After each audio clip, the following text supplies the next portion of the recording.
Bonjour à toutes et à tous. Mes premiers mots seront pour m'excuser.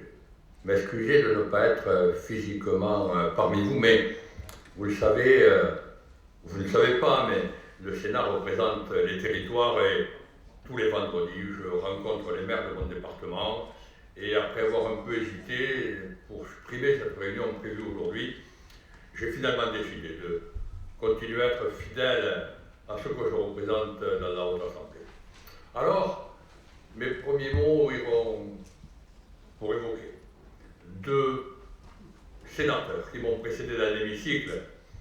Je commencerai par le plus ancien, Georges Delfour, dont je voudrais saluer l'action quand il était sénateur et l'action qu'il a continué à mener, qu'il continue à mener dans ce combat pour la laïcité.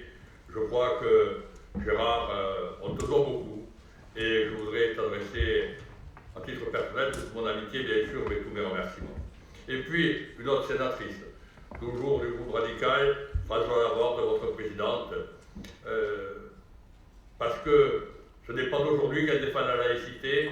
Elle a eu le prix de la laïcité il y a plus de 10 ans et elle continue ce combat inlassable pour la laïcité.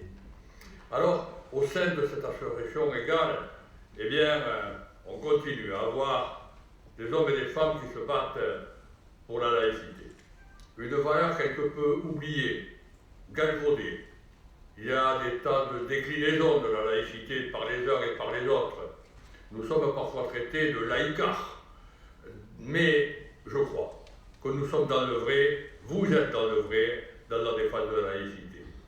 Aujourd'hui, beaucoup d'hommes politiques ont abandonné ces valeurs de laïcité par manque de courage, par électoralisme, par compromission même avec le pouvoir religieux.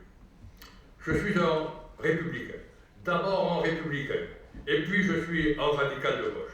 Mais je suis d'abord républicain, parce que la République, c'est ce qu'il y a de plus beau, et les valeurs de la République française, c'est ce qu'il y a de plus beau au monde. C'est l'étendard de la France, c'est la grandeur de la France, que ces valeurs de liberté, d'égalité, de fraternité, et même si ça ne figure pas dans la devise de la République, la laïcité. Alors, aujourd'hui, vous allez parler de l'action politique des religieux, partout dans le monde, des conflits, des attentats, liés de près ou de loin aux religieux, ou faits au nom d'un Dieu, ici ou là. Il y a toutes ces églises, plus ou moins extrémistes, qui, sous couvert de religion, font de la politique. En France, il est loin, Françoise, le temps de Babylone, mais ça ne s'est pas arrangé depuis. Les pressions sur les collégiens ou les lycéens pour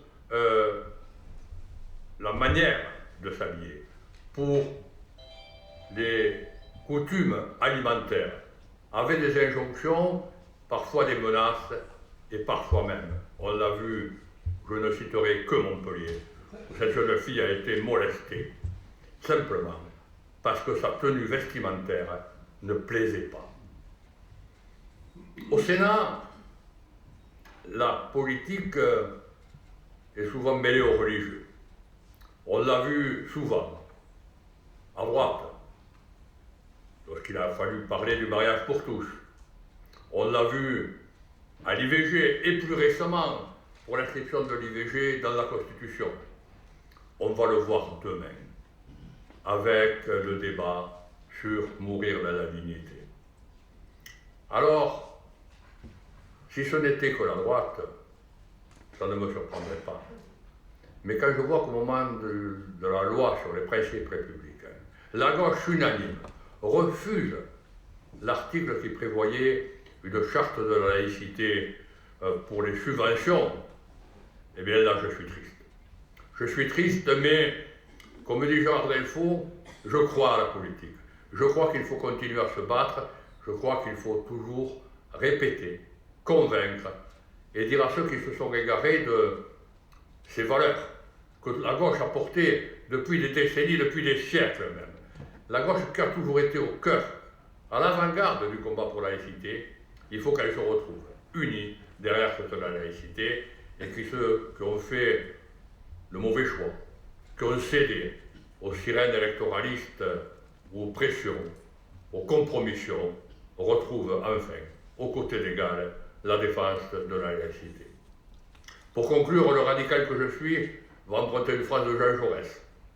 La loi protège la foi, tant que la foi ne veut pas faire la loi. Merci de m'avoir écouté, bonne journée, et encore une fois, désolé de ne pas être parmi vous. Au revoir.